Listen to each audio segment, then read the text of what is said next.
108টি নীলপদ্মে দেবী দুর্গার পূজা ও বিশেষ মন্ত্র পাঠের মাধ্যমে দেশজুড়ে মহানবমী উদযাপিত হয়েছে। দিনভর ঢাকঢোল, কাঁসর ঘণ্টা আর ভক্তি মন্ত্রে মুখরিত মণ্ডপগুলো। নবমীর কল্পারম্ভ ও বিহিত পূজার মধ্য দিয়ে শুরু হয় দুর্গতি নাশিনী মহিষাসুর মর্দিনীর আরাধনা। আরও জানাচ্ছেন সিরাজুমণি শুভ।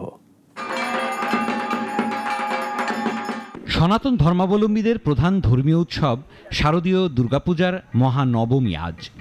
নবমীর কল্পারম্ভ ও বিহিত পূজার মধ্য দিয়ে শুরু হয় দুর্গতি নাশিনী মহিষাসুর মর্দিনীর আরাধনা।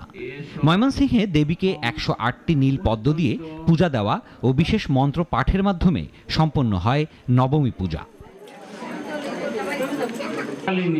সকাল থেকে নগরীর দুর্গাবাড়ি মন্দির, দশভুজা মন্দির সহ জুবলিঘাট, কালীবাড়ি, আমলাপাড়ায় বিভিন্ন মন্দিরে দেবী দুর্গার আরাধনায় মাতেন ভক্ত পূজারীরা।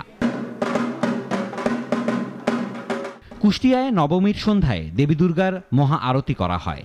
এদিন 108টি নীল পদ্মে পূজা হয় দেবী দুর্গার। পূজা শেষে হয় অঞ্জলি নিবেদন ও প্রসাদ বিতরণ। সুনামগঞ্জে 424টি পূজা মণ্ডপে মহানবমী উদযাপিত হয়েছে। ভক্তরা সকাল থেকে সারাদিন উপাস থেকে মা দুর্গার আরাধনা, প্রার্থনা ও পুষ্পাঞ্জলিতে অংশ নেন।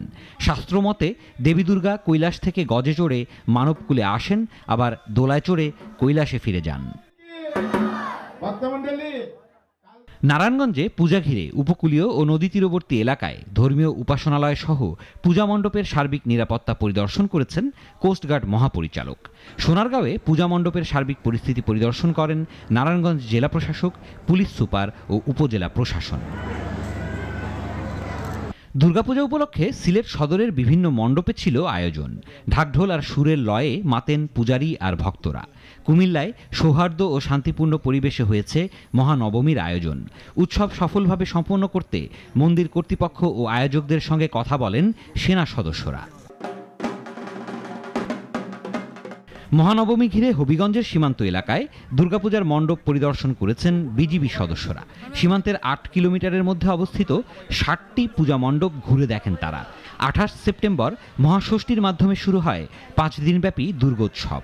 2 অক্টোবর প্রতিমা বিসর্জনের মধ্য দিয়ে শেষ হবে মায়ের যাত্রা। সিরাজুমণি শুভ, নাগরিক।